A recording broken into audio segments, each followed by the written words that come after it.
you're finding a seat, find somebody you don't know, ask them their name, and find out what they did on Saturday. Yesterday, it was real hot, it was real sunny. I personally went to Chatfield, it was super fun. Find out what they did yesterday. Find somebody you don't know, ask them their name, find out what they did yesterday.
Okay, 30 more seconds.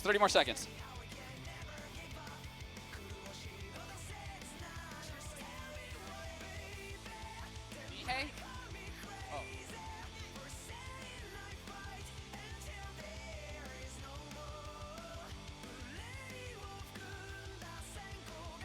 All right, come back to me. Welcome. Hey, who did the coolest thing yesterday? What'd you guys do? Anything cool? Did you do something cool, actually? You had a track. That doesn't make any sense. How could you have a track meet? You're done with school, right? I did not know that. Is that because of the weird season, COVID season? Yeah, cool. Did you win? Hey, what do you do in track? You specifically. You sprint? Oh, you're fast? Check you out. So you were killing it, and your teammate, we were kind of like, all right, cool. How about in this section? You guys do anything cool? Yeah, what'd you do? Fire pit with the family? Did you guys have s'mores? Yeah, that's what a Saturday is for. Way to go. Over here, you guys, anyone do anything cool? You watched lacrosse? You didn't play lacrosse? Wait, you play lacrosse. Why did you watch lacrosse? Oh, you went and watched like the Mammoth or whatever? Is that the outside guys? Cool, man. What, Holly?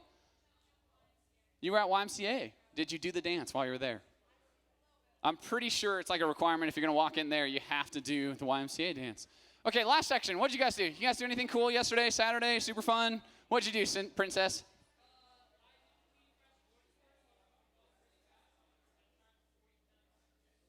You did a crash course and crashed your car? Wait, you've been driving for like 2 years. Okay. Good job. Anyone else? You guys do something cool? Anyone? No? Cool? Yes? What'd you do? What'd you guys do? Oh, yeah, I know, dude. Oh, man, but you went when it was like hot outside. I biked at like 7 a.m. because it's like a normal time. Yeah, let's go. Let's ride. All right. Here we go. We're going to dive into it. I feel like I say this a lot, but I'm going to be quick tonight, but we'll see what actually happens. We are in this series. We're in this series called 3 Ways to Live a Miserable Life. And if you want to be miserable, if your goal in life is just to be miserable, first, I feel sorry for you. Your goal in life should be to bring joy and happiness and fulfillment through Jesus Christ. But if you want to be miserable, if you're sitting here thinking, I want to be miserable, here's what you do. Don't talk, don't trust, and don't feel. Don't talk, don't trust, don't feel. If, on the other hand, you're like the rest of us who are like, I want to find pure happiness. Or as David says, this is so cool in Psalms. There's a part of Psalms where it's in the middle of the Bible, right? It's called Psalms, even though it's spelled psalmi. David is under attack. There's thousands of armies coming against him. And still he writes a song and he says, for I find joy in the Lord. And even in the hardest of hardships, David finds the example that we should follow, that even when the world is crumbling down and everything seems to be against you and your friends are beating you up or your enemies are coming to attack you at night, I find joy in the Lord. And I'll tell you what, if you've ever met a person that finds joy in the Lord, you know it. Because for some reason, they're like obnoxiously happy. For some reason, they smile in hardship. For some reason, they can laugh at a difficult circumstance. For some reason, they can get through it because they find joy in the Lord. And so if you're like me and you're like, man, my life goal, my mission is to find joy in the Lord, do the opposite of this. Talk about it. Last week, this was our discussion. Talk about it. All of us have an it. All of us probably have multiple its, multiple things that as soon as I say, hey, what would you like to talk about? The first thing you think about is, I hope they don't ask me about blank. I hope I never have to discuss blank. Or I've never told anybody this thing. Or I hate having to talk about this thing. I hate it when it's brought up, this thing. Or maybe it's happened to me too. You're watching a movie or a TV show and the thing is in that show and it makes you uncomfortable. And you're like, man, if somebody only knew my it. And what we talked about is how important it is to talk about it. To talk about it. You've got to talk about it. If you don't, it will eat you up inside and you'll feel like you have to live in darkness. And last week we talked about how important it is to find a Jonathan. David, his best friend was Jonathan, and David and Jonathan could walk through anything. And last week I challenged you, who is your Jonathan in your life? Talk about it. This week, we're going to add to that story. If you want to be miserable, don't trust. If you want to have a joyous, fulfilling, successful life, we have to learn how to trust. Now, for some people in this room, when I talk about trust, some of you instantly want to get small and think, I don't want to trust anybody. I've been burned enough. I have walls up. I don't want to trust anybody. Some of us are on the opposite side of the scale. Some of us think, I got to trust everybody. I naturally just trust everybody around me, and everybody, I trust them because I think they're all good people. I think there's wisdom in finding the happy medium. And for those of us who land in the I don't want to trust anybody circle, we need to push towards trusting the people that are worth trusting. Those of us who maybe, like me, I'm maybe naive, or maybe my dad thinks I'm a silly goose because I trust everybody no matter what, we need to decide, who should we trust? Who should we trust? Why should we trust? And the importance of trust. And so tonight we're going to talk about the importance of trust and why we should do this. My dad says, I'm too trusting. And you guys ever do like Facebook Marketplace or Craigslist? You know, you're looking for like a new bike or a Frisbee, or what did you buy on there? Like a laptop? Yeah, a laptop. That's cool. So I used to buy and sell things on Craigslist and Facebook Marketplace all the time. And I would trust everybody, right? I would trust everybody. I used to sell a lot of cars. I'd flip cars sometimes. And what I would do is I'd buy a car that's junky and then fix it up and then sell it, right? Well, what I would do is I would let these people come over to my house, come check out the car. And I didn't realize that this was a bad practice, but I would be talking to this person, and I remember specifically one time I had golly, what was that? You guys might not even know what this is, but you ever seen Fast and Furious? Raise your hand if you've seen Fast and Furious, the original one. Okay, good, because if you haven't, you're missing out. Okay, Paul Walker in that movie drives a green car. Anybody know what it is? Yeah, yell it. Yes, it is a Mitsubishi Eclipse GSX, right? And so I had a Mitsubishi Eclipse GSX, kind of like Paul Walker's, not as cool though. I didn't have like a wing on it, or he had nitrous and stuff. I had an Eclipse like that, which is kind of like a fast car, right? And it had a blown turbo, and so I replaced turbo, and I fixed it up, and I made it really cool, and it was worth a lot of money. And somebody came over, and he was like, hey, can I test drive it? And I'm like, oh, yeah, here's the keys, man. Go at it. Go for it. Whatever you want to do, go at it. And I didn't go in the car. Instead, I was just trusting this guy that he would come back with my Mitsubishi Eclipse. That's kind of a fast car. Well, this guy left, right? And 15 minutes go by, and I'm kind of looking at my watch like, I wonder where maybe he's going on the freeway. You know, if you're going on the freeway, it kind of takes some time to get around. Maybe he's going on the freeway. 20 minutes go by. Maybe he wanted to go look at it in better lighting, and he's checking it out like in somewhere that has good light, like parking garage or something. 30 minutes go by. Well, maybe he's stuck somewhere. Maybe he ran out of gas. 45 minutes go by. And at this point, I'm starting to think,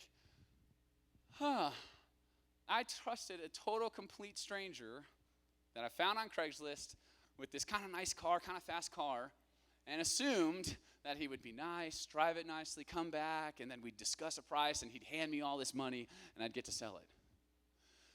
2 hours go by, and I'm starting to think, at what point do you call the cops? I don't know. I've never had a car stolen. At what point do you call the cops, right?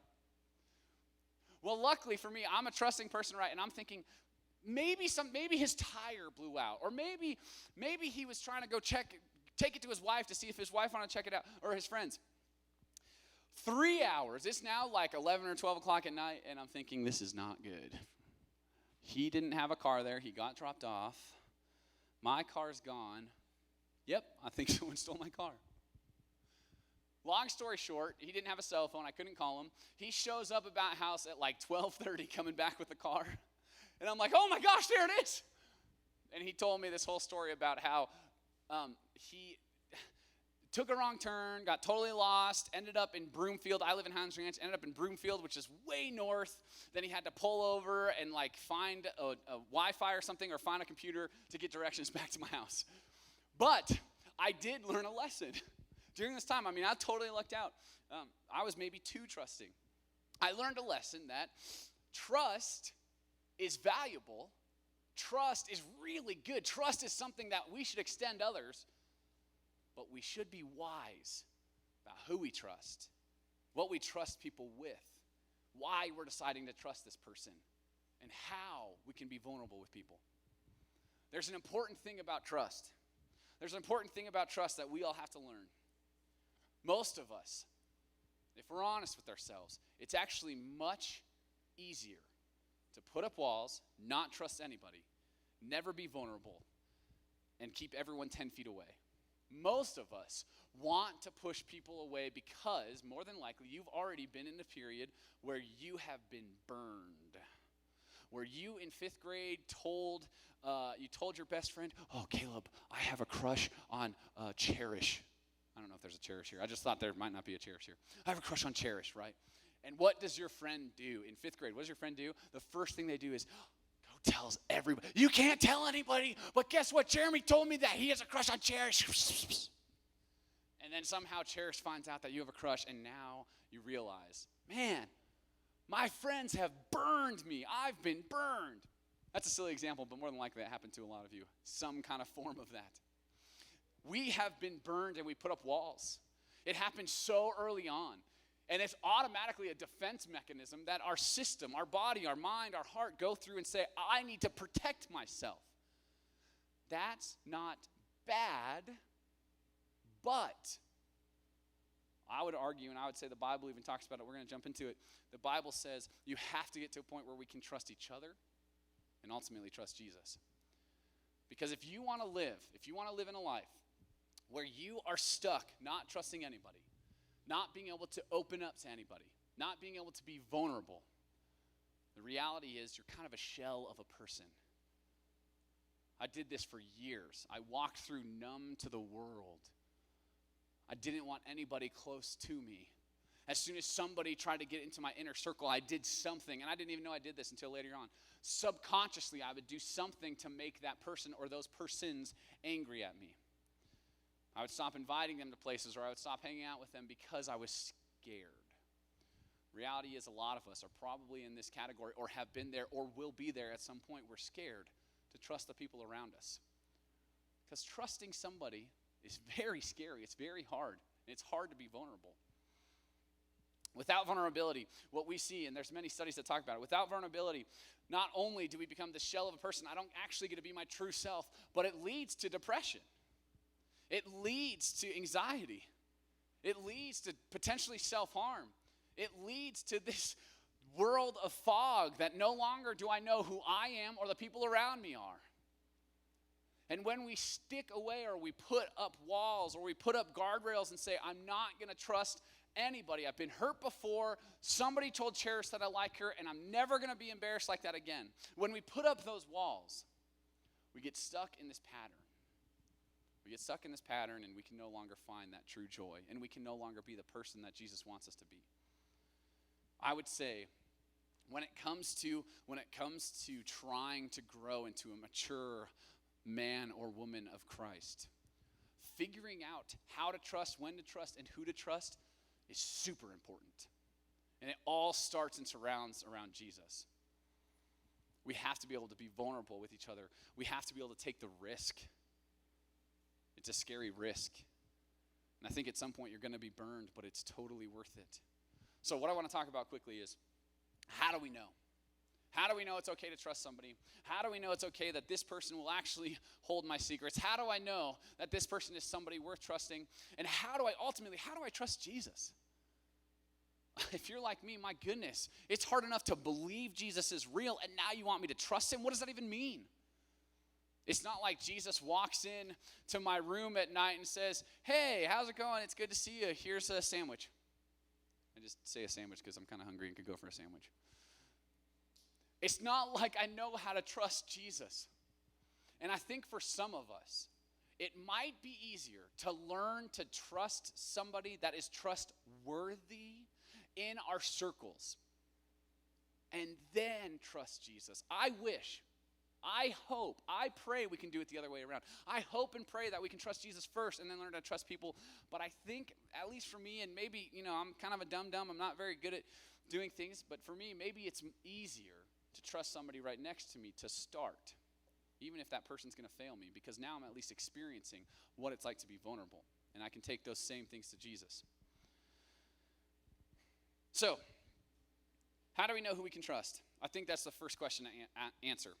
I was talking to some of the staff about this, and I loved some of the answers that I got. Crispy said a couple of really cool things. The reason you can trust somebody, right? If you're sitting in this room thinking, man, there's maybe 2 or 3 people that I trust, think about, why do you trust them? Why do you trust this person either with your personal feelings and emotions? Why do you trust this person with having your back? Is it because maybe you're on a team together, right? Often when you're on a team together, you have to work together.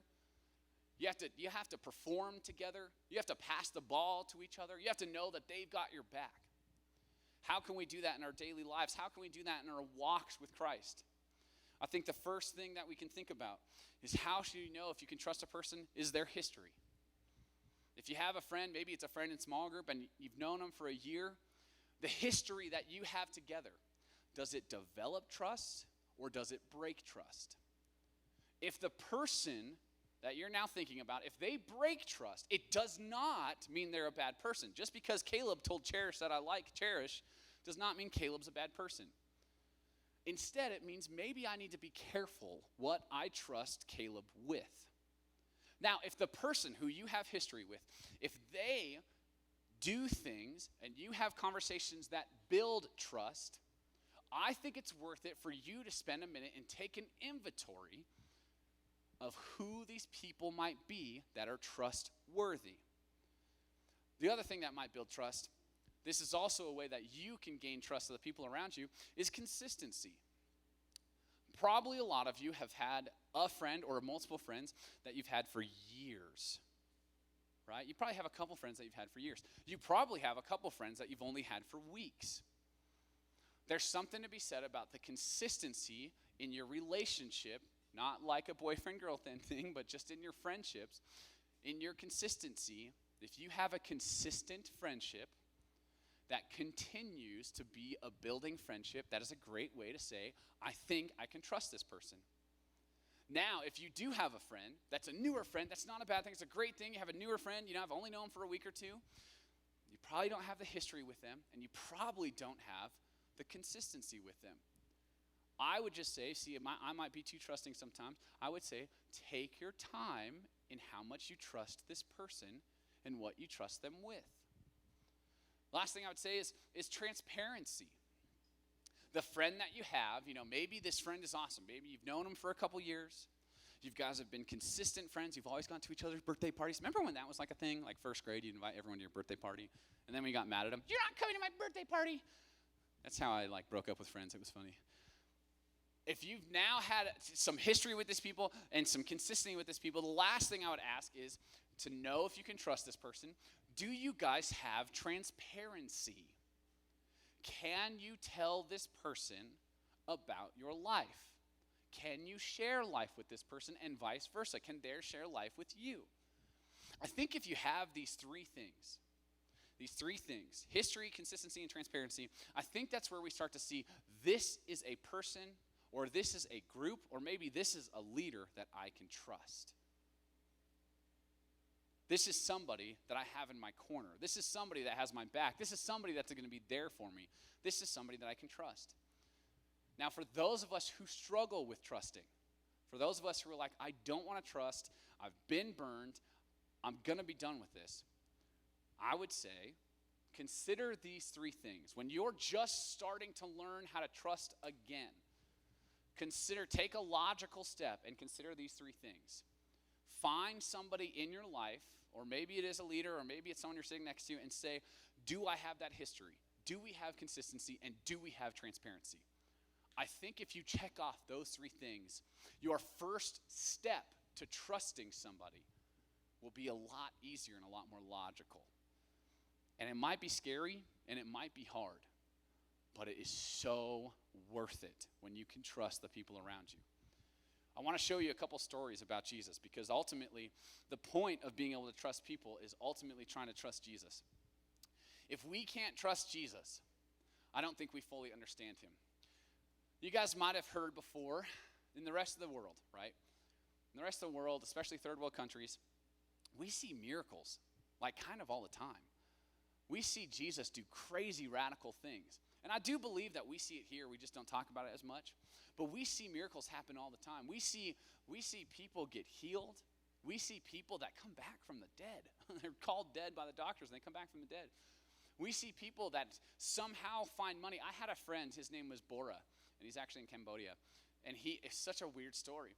He had to pay his bill. I can't even remember what his bill was. His bill for something. Maybe it was his housing. That's what it was. So he had to pay for his apartment, right? And he was just a couple cents short. He was just short, and it was the last time. If he could not do it, they were going to kick him out. And so he didn't know what to do. He was getting frustrated. He was losing his mind. He was like, man, I just need a couple more dollars is really what it was. And I just had to find it. But I'm not sure what to do. So what he did is he went fishing. That's how he found most of his food at that time, is he'd go fishing. Well, he went fishing. It's funny because it's actually a story in the Bible too. He went fishing. He found a fish. He started gutting the fish that he was going to have for dinner, and he found the 16 cents or whatever he needed in that fish. And it was the perfect amount that he needed in order to keep his apartment. We see miracles all the time, but it all starts with trusting Jesus. In order for God to act in your life in great, big, huge, unexplainable ways, we have to put our trust in Jesus. And the second that we put our trust in Jesus, and the second we say, I know I've got a God that's bigger than this situation. I know that I've got a God that has my back. I know I have a great, big God who is with me. When we start to trust God fully with our lives, no longer do I run my life, but instead I wake up in the morning and I say, God, this is your day. What will you have me do? When we can get to that point, that's when God moves. That's when radical things happen. That's when all of a sudden my schedule that is way too overpacked and overbooked, it seems simple. Because I'm not trying to run my own life. I'm putting my trust in Jesus to guide my life. That is how we trust God. We don't just trust God. See, this is where we stop often, especially for those of you who raised your hand that went to VBS. I did too. We don't just trust God with giving me a ticket to heaven. I remember growing up, that's kind of what I thought Jesus was, right? He gave me the ticket to heaven, and I love him for it. That's true. He does. He died for you. But maybe you're at a season where you need to start taking that next step. Maybe you're at a season where you're like, I'm glad I have this God thing, and I'm glad I'm going to go to heaven, and I'll worship him, and sometimes camps are cool, and sometimes worship is cool, but beyond that, I don't really know who this God is.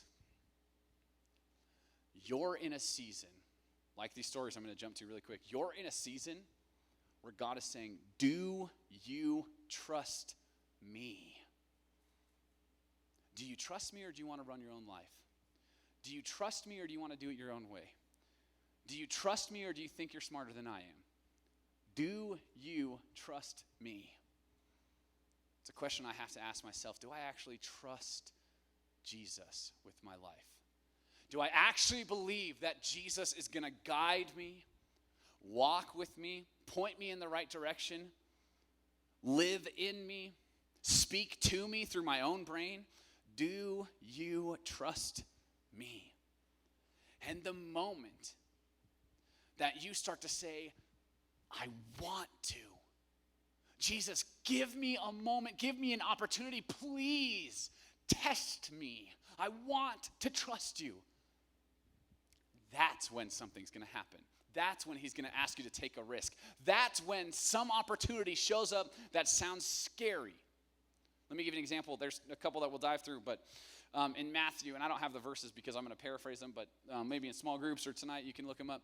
Matthew 14, I thought it was 18, sorry. Matthew 14, 22, 23, 22 through 33, but I'm going to talk about 22 and 33. Let me paint the picture of what's happening, and we see this beautiful moment of trust, and I pray that I can get there at some point.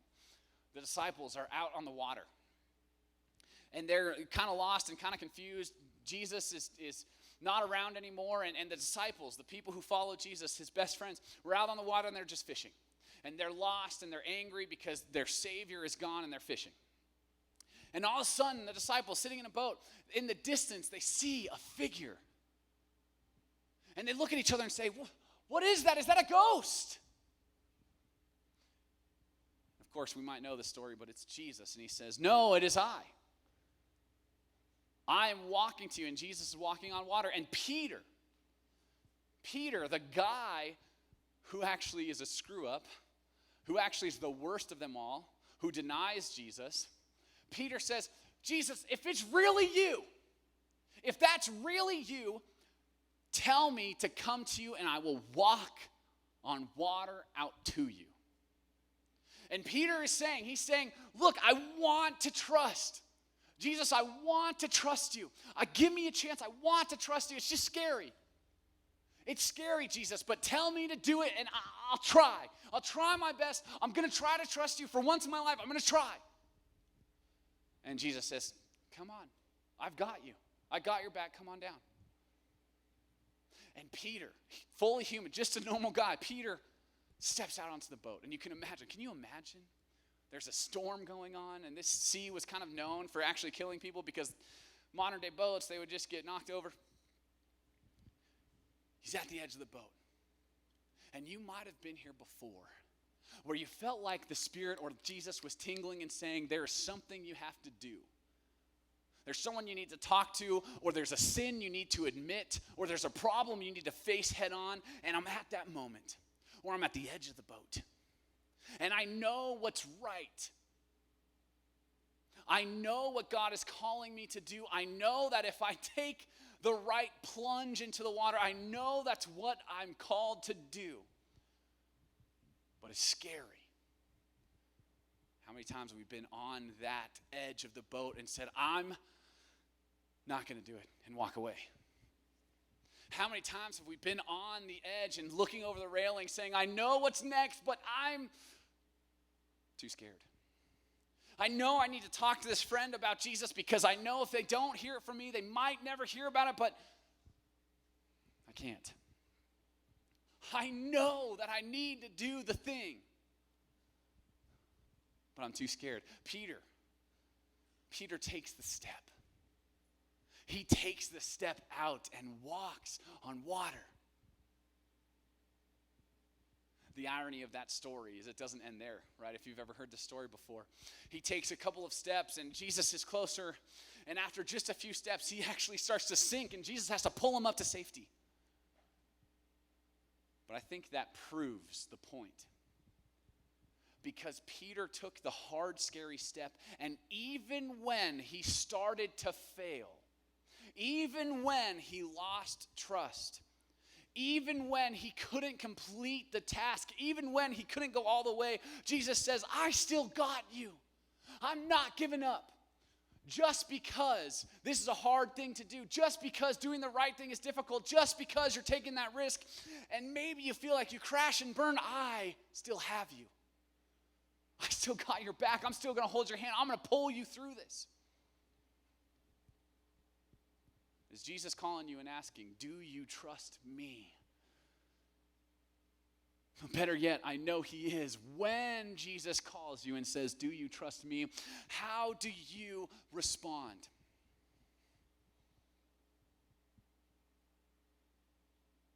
I'll give you an example that I have, and this might sound silly, but it's just my personal life with Jesus. Every once in a while, you'll see me during worship, kind of checking on everyone, and sometimes I'm just saying high fives and saying, hey, how are you? Good to see you. But every once in a while, it's so weird. Every once in a while, I feel like I'm supposed to talk to a person, right? And some of you have probably experienced this before. I've probably talked to you before. Every once in a while, I feel like, I don't know why, I just feel like today I need to pray for Caleb. I mean, we always need to pray for Caleb, but, I don't know why. And maybe that's my own heart, and I'm just seeing that he needs prayer. But maybe that is God's Spirit screaming and saying, do you trust me? Will you take the step off the boat and do what I ask? And sometimes I'm not good at it, but sometimes I do it. Every once in a while I go up to a student or I go up to a friend and I say, I don't know why, and maybe this is from my own self, but maybe God is trying to say something to you. And I'll say whatever word that might be. It might be, I think you're going through a hard time, and I think God wants you to know that he still loves you, or I've heard blank and blank and blank, and God needs to know this. If you open yourself to what Jesus has in store, and you say, I really want to take the next step with him, it is no longer just a ticket to ride. It is no longer just a free pass to heaven. If you actually want to experience the joy of Jesus, if you actually want to fall in love with Jesus, it starts with trust. Can you trust him? When you're standing at the edge of the boat, are you going to take the easy way in and come back to your friends who are just laughing at you anyway and saying, no, that's just a ghost. Forget about that. Or will you take the step? Will you take the very scary, very hard step in trusting him? Knowing that even if you fail, he's going to pull you out. There's like 4 more stories I want to share, but I think we'll go through them during small groups. I'll have the worship band come back up. And I just want to end with this. First, for those of you who have a hard time trusting people, I think it starts there. And I would personally say there's a reason we have small groups. We believe small groups is the safest place on the planet to talk about anything. If you are having a hard time trusting people, I bet you have a great reason. I bet it's because Caleb burned you, you had a crush on Cherish, and now you felt burned. If you have a hard time trusting, that's such a silly example, right? But you guys know exactly what that means. If you have a hard time trusting people, step 1, say, Jesus, help me. Help heal this. Step 2, take into those 3 factors, history, consistency, and transparency. Look into your life and say, who has those 3 things? And maybe start there. I know for me that might, like I have some friends, Amanda's one of my friends that I trust, and I would be able to tell her, and I'd be able to say, I have a hard time trusting people. Are you someone I can trust? Are you someone that we can have mutual trust together? That is how we gain trust. And secondly, do you trust Jesus? Is he more than just a ticket? Does he run your life? Do you listen to his Spirit when he's speaking to you? Are you open to his Spirit? Will you trust him? Will you trust Jesus? When you do, that's when you fall in love with Jesus and you start to have that joy. And that's when you get so on fire, you're like, how does no one else get this? It is so beautiful, this God thing. We've got to do it together. When you trust in Jesus, when you finally submit and say, God, I trust you. I trust you with who I am. I trust you with the decisions I make. I trust you with what I'm going to do today. That's when Jesus becomes real. That's when Jesus becomes more than just some guy in a book. That's when you have a relationship with him. As we close out worship, Maybe you're at a point where you just need to spend a minute in the corner. There's plenty of space here. I know for myself, sometimes during worship, I just want to get alone. And maybe you need to just ask, Jesus, teach me to trust you. Every time I pray, I end with, teach us how to follow you, because I think I have to be taught every single day how to follow him. It's very complicated, but maybe we need to start with, I just need to trust you. What does that mean for me today? Does that mean I need to call my friend? I mean, if you say that, when you say, give me an opportunity to trust you, be open to what goes through your heart and mind. Maybe you're hearing, or maybe you're feeling like, I should have told my mom this. Maybe that's your own head. Maybe that's God saying, if you trust me, you'll do this thing. It might hurt. It might be scary. It might be like walking into a storm, but it'll be worth it. Let's pray and we'll worship together. Jesus, thank you that you are trustworthy. Thank you that you put people in our lives that are trustworthy. Help us to trust you. Help us to trust family. Help us to trust our friends. Teach us how to follow you. It's in Jesus' name we pray. Amen.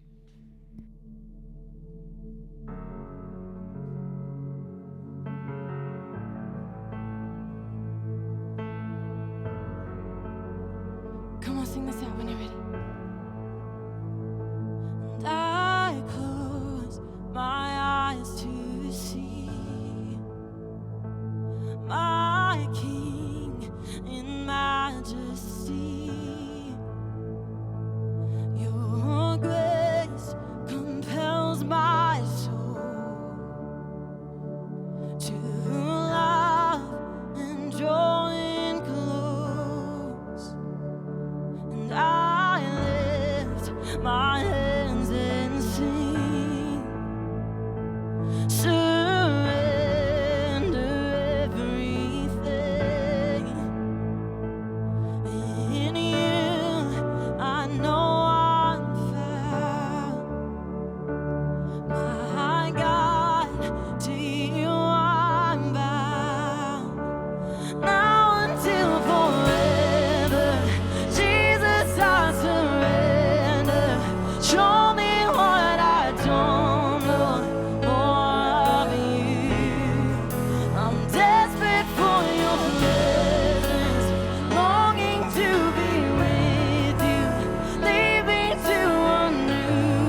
on, you take.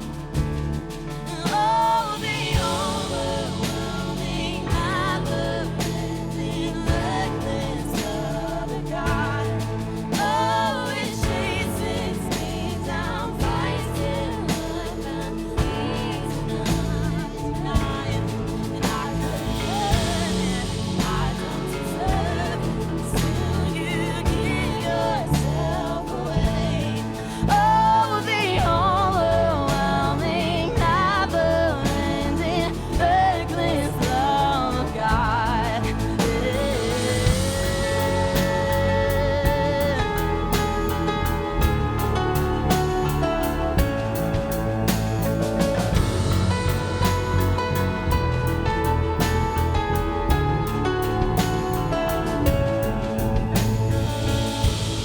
When I was your fool, still your love fought for me.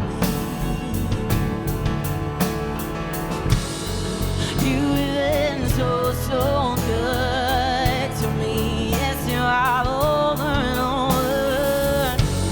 When I felt no word, you paid it all for me. Oh, you have been so good to me. Oh, the overwhelming, never-ending, reckless love of God. Oh, it chases me down, fights till I found peace with 99, and I couldn't earn it, I don't deserve it, till you give yourself away. Oh, the overwhelming, never-ending, reckless love of God.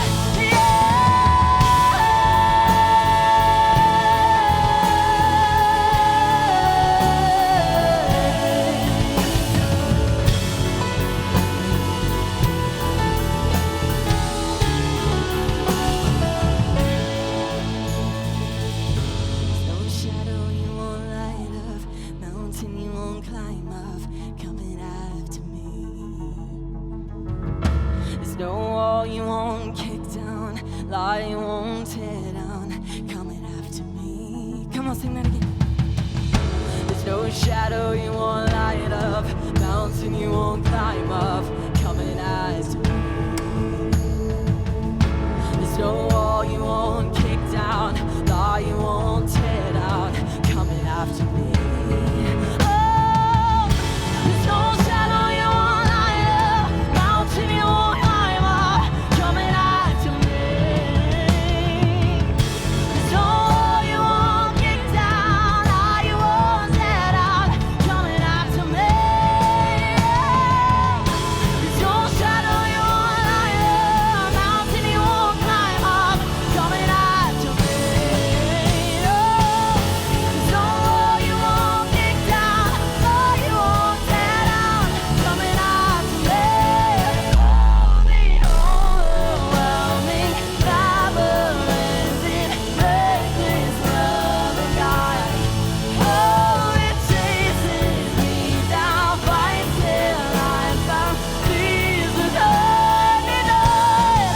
I couldn't earn it, I don't deserve it, till you give yourself away.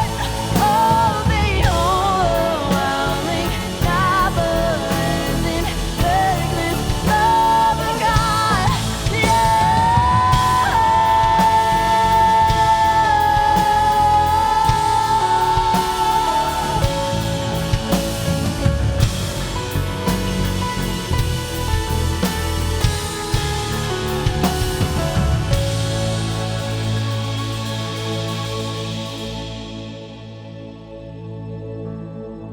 There's no place I would rather be.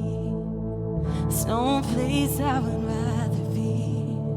There's no place I would rather be than here in your love, here in your love. There's no place I would rather be. There's no place I would rather be. There's no place I would rather be than here in your love, here in your love. Set a fire soul that I can't contain, that I can't control. I want more of you, God. I want more of you, God. Set a fire down in my soul that I can't contain, that I can't control. I want more of you, God. I want more of you, God. I want more. I want more. I want more. I want more. I want more of you. So pour it out. I want more. I want more. I want more. I want more. I want more of you. So pour it out. Oh. Set a fire down in my soul that I can't contain, that I can't control. I want more of you, God. I want more of you, God. Set a fire down in my soul that I can't contain, that I can't control. I want more of you, God. I want more of you. Place I would rather be. There's no place I would rather be. There's no place I would rather be than here in your love, here in your love. There's no place I would rather be. There's no place I would rather be. There's no place I would rather be than here in your love, here in your love. So set a fire down in my soul that I can't contain, that I can't control. I want more of you, God. I want more of you, God. Set a fire down in my soul that I can't contain, that I can't control. I want more of you, God. I want more of you, God.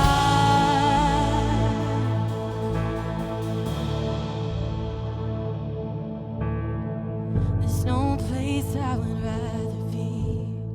There's no place I would rather be.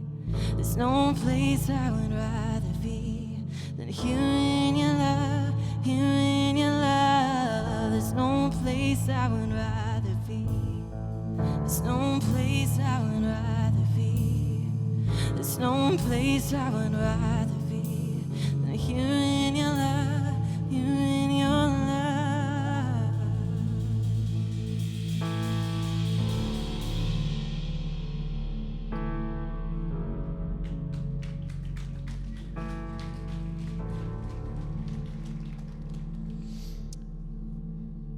Man, I would love to challenge you this week. Take some time, maybe even in the morning, and say, Jesus, how can I trust you? How can I trust you more?